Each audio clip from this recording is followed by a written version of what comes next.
कि घुट घुट के जिया तानी आंसू रोज पिया तानी घुट घुट के जिया तानी आंसू रोज पिया तानी कि प्रेम जीव के काल हो गए सहारा मोहब्बत में सजनी के हाथ हो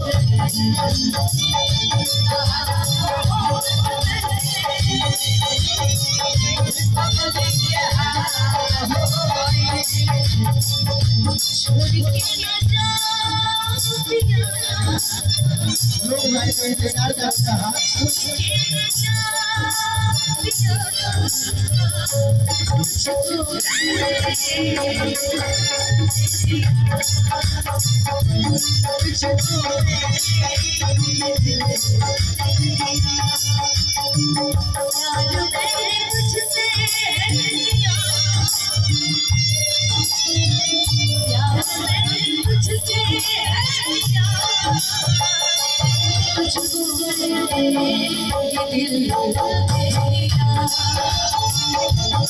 तुझको मैंने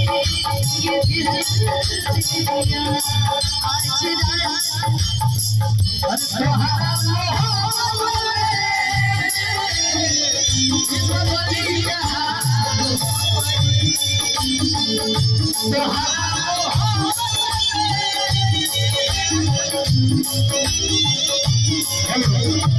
सामने वाले भैया चाहे कि म्यूजिशियंस की आवाज थोड़ी कम कीजिए ना मॉनिटर में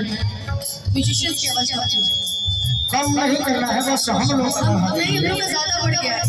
वो बस ये लोग का तो ये लोग चम्मच के बजा रहे हम लोग की आवाज नहीं सुनाई दे रही है।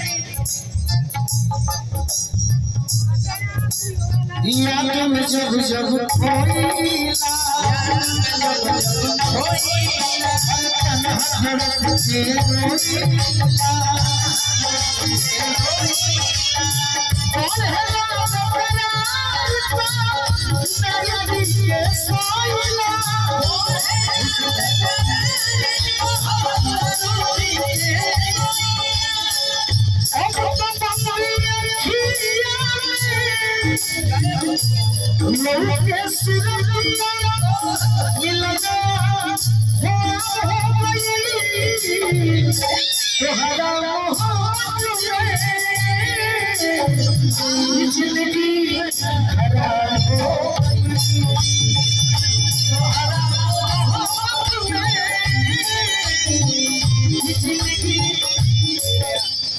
समय आगे लोग आवे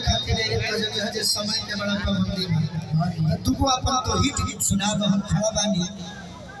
तने लोगों